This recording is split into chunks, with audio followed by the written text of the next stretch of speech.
Assalamualaikum warahmatullahi wabarakatuh. Perkenalkan nama saya Syekh Fajar Sidik dengan NIM 22115058 dan teman saya Ahmad Gibran Ar-Rasyid dengan NIM 22114851.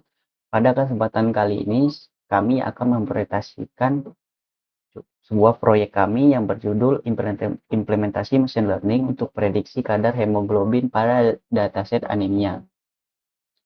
Nah, selanjutnya kita langsung masuk ke latar belakang penelitian. Latar belakang penelitian kami itu dilatar belakangi oleh masalah anemia yang masih banyak dialami oleh masyarakat dan yang masih bergantung sepenuhnya tuh pada tenaga medis.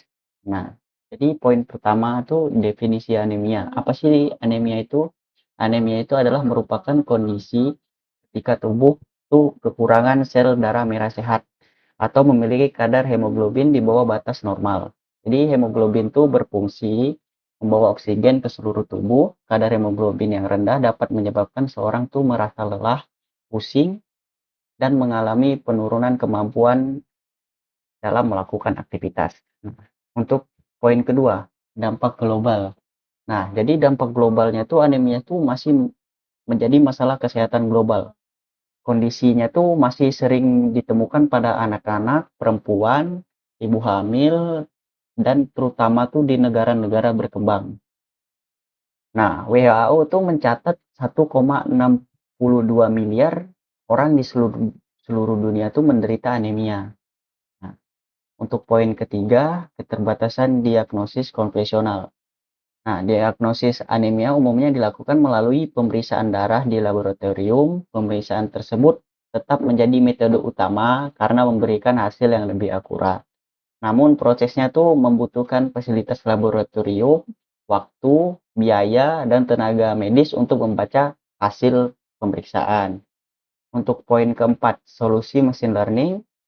Nah, machine learning dapat membantu mempelajari pola dari data pemeriksaan darah dan model itu dapat menghasilkan prediksi kadar hemoglobin berdasarkan nilai MCH, MCHC, MCV. Nah, sistem ini itu tidak dapat menggantikan perannya dokter di dalam laboratorium, tetapi dapat digunakan sebagai alat bantu analisa awal. Selanjutnya, tujuan penelitian. Jadi, penelitian ini tuh memiliki 4 tujuan yang utama. Yang pertama tuh eksplorasi dataset anemia. Tujuan pertama adalah memahami karakteristik dataset yang digunakan. Jadi kami itu memeriksa jumlah data, jenis variabel, distribusi nilai, keberadaan data kosong atau missing values, dan proporsi pasien yang termasuk kategori anemia. Nah, dataset yang digunakan tuh terdiri dari 1421 dataset pasien dan 6 variabel hematologi. Nah, untuk poin kedua, memahami hubungan variabel. Tujuan kedua itu adalah menganalisis hubungan antara gender seperti MCH, MCHC, MCV, hemoglobin, dan result analisis dan results. Analisis ini tuh membantu kami untuk melihat variabel mana yang memiliki hubungan kuat atau lemah terhadap kadar hemoglobin. Untuk poin ketiga, membangun model machine learning. Jadi tujuan ketiga itu adalah membangun model regresi linier, model menggunakan MCH, MCHC, dan MCV sebagai fitur, sedangkan kadar hemoglobin digunakan sebagai target prediksi. Nah, untuk poin keempat, deployment aplikasi sentris. Jadi tujuan terakhir kami itu adalah menerapkan model ke dalam aplikasi berbasis web menggunakan Streamlit. Jadi aplikasi ini itu memungkinkan pengguna memasukkan nilai parameter darah dan memperoleh hasil prediksi kadar hemoglobin itu secara langsung. Selanjutnya, dataset anemia. Jadi dataset anemia kami itu bersumber dari Kaggle yang berisi 1421 total data pasien, 6 variabel fitur, serta 44,1% pasien anemia. Jadi variabel pertama itu adalah gender, yaitu jenis kelamin pasien. Jadi nilai 0 itu digunakan untuk perempuan dan nilai 1 digunakan untuk laki-laki. Nah, untuk variabel kedua tuh adalah hemoglobin. Variabel ini tuh menjadi target yang akan diprediksi oleh model dan menggunakan satuan gram per desiliter atau GDL. Variabel kedua tuh adalah hemoglobin. Variabel ketiga adalah MCH, yaitu rata-rata jumlah hemoglobin dalam setiap sel darah merah. Untuk variabel keempat itu adalah MCHC, yaitu rata-rata konsentrasi hemoglobin dalam sel darah merah. Variabel kelima itu adalah MCV, yaitu rata-rata ukuran atau volume sel darah merah. Untuk variabel terakhir itu adalah result, yaitu status pasien. 0 menunjukkan nilai 0 itu menunjukkan pasien itu normal, 1 itu anemia. Nah, untuk selanjutnya statistik deskriptif dataset. Jadi pada slide ini tuh menunjukkan gambaran umum dari nilai numerik yang terdapat dalam dataset.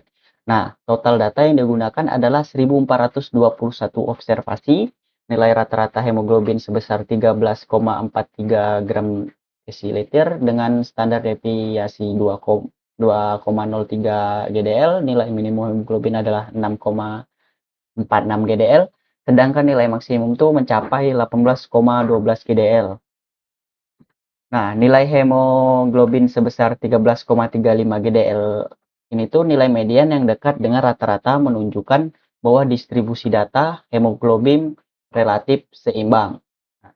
Rata-rata MCH-nya tuh sebesar 22,92 pikirogram.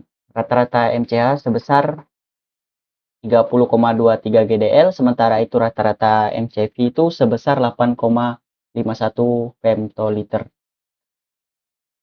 Jadi dataset ini juga tuh tidak memiliki nilai atau nilai kosong atau missing value.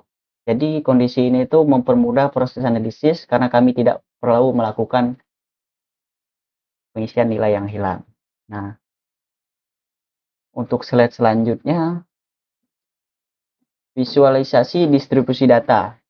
Nah, pada grafik ini tuh menunjukkan distribusi kadar hemoglobin dari 1421 pasien.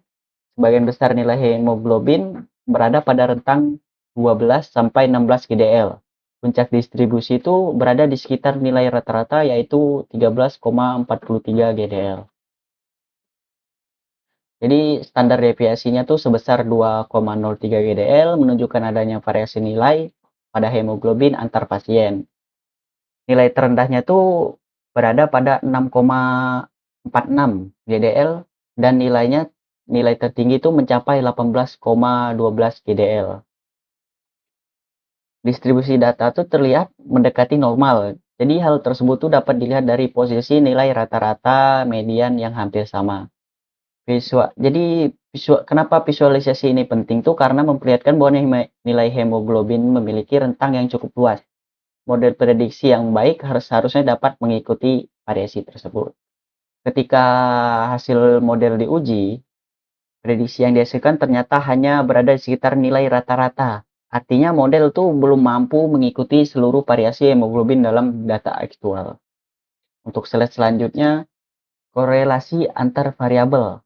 Nah, pada slide ini tuh kami menampilkan heat map korelasi korelasi di person. Jadi korelasi ini tuh digunakan untuk mengukur kekuatan hubungan linier antar variabel. Nah, jadi nilai korelasinya tuh berada pada rentang minus atau 1 sampai positif 1. Nilai yang mendekatkan 1 menunjukkan hubungan positif yang kuat, nilai yang mendekati minus 1 menunjukkan hubungan negatif yang kuat. Nilai yang mendekati 0 tuh menunjukkan hubungan linear yang lemah. Temuan utama kami itu terdapat pada hubungan antara hemoglobin dan result. Nilai korelasinya tuh sebesar 0,69. Nah, nilai negatif berarti ketika kadar hemoglobin meningkat, kemungkinan pasien masuk ke kategori anemia itu menjadi lemah, lebih rendah atau lebih rendah gitu loh. Sebaliknya, kadar hemoglobin yang rendah lebih banyak ditemukan pada pasien dengan status anemia. Gender tuh memiliki korelasi sebesar 0,23 terhadap result. Hubungan ini tuh tergolong lemah. Nah, MCH, MCHC, dan MCV itu memiliki nilai korelasi yang sangat kecil. terhadap hemoglobin. Temuan tersebut tuh menunjukkan bahwa ketiga fitur tersebut tidak memiliki hubungan linear yang kuat dengan target. Untuk slide 8 dan selanjutnya akan dilanjutkan oleh teman saya, Mas Ahmad Gibran Rashid. Pada slide ini ditampilkan scatterplot untuk melihat hubungan antara variabel. Grafik sebelah kiri menunjukkan hubungan antara MCH dan hemoglobin. Titik-titik data menyebar secara acak dan garis legasinya hampir datar, sehingga korelasinya sangat lemah. Sedangkan grafik sebelah kanan menunjukkan hubungan antara status anemia dan hemoglobin. Terlihat dua kelompok yang jelas, yaitu pasien normal dengan hemoglobin lebih tinggi dan pasien anemia dengan hemoglobin lebih rendah. Dari hasil ini dapat disimpulkan bahwa hubungan data cenderung non-linear sehingga regresi linear kurang mampu menangkap pola tersebut. Untuk metodologi penelitian ini dilakukan melalui 5 tahapan. Pertama, mengumpulkan dataset dari Kaggle. Kedua, melakukan eksplorasi data atau EDA. Ketiga, melakukan pre-processing dan membagi data menjadi 80% data training dan 20% data testing. Selanjutnya, membangun model regresi linear, kemudian mengevaluasi hasilnya, dan mengimplementasikan model ke dalam aplikasi Streamlit. Pada penelitian ini, kami menggunakan 3 fitur, yaitu MCH, MCHC, dan MCIV. Untuk memprediksi kadar hemoglobin, persamaan regresi diperoleh setelah model dilatih menggunakan data training sebanyak 80%. Sedangkan 20% sisanya digunakan untuk pengujian. Untuk mengetahui performa model, kami menggunakan 4 metrik evaluasi, yaitu MAE, MSE, RMSE, dan R-squared. Semakin kecil nilai MAE, MSE, dan RMSE, maka semakin baik modelnya. Sedangkan nilai R-squared yang mendekati 1 menunjukkan model mampu menjelaskan data dengan baik. Berdasarkan hasil pengujian diperoleh MAE sebesar 1,759 dan MSE sebesar 4,187, RMSE sebesar 2,046 dan R-squared sebesar negatif 0,013. Nilai R-squared yang negatif menunjukkan bahwa model regresi linear memiliki performa yang kurang baik dan bahkan lebih buruk dibandingkan menggunakan nilai rata-rata sebagai prediksi.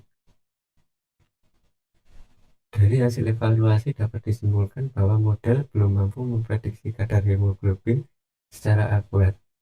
Prediksi yang dihasilkan hanya berada di sekitar nilai rata-rata, sehingga tidak mampu mengikuti variasi data yang sebenarnya.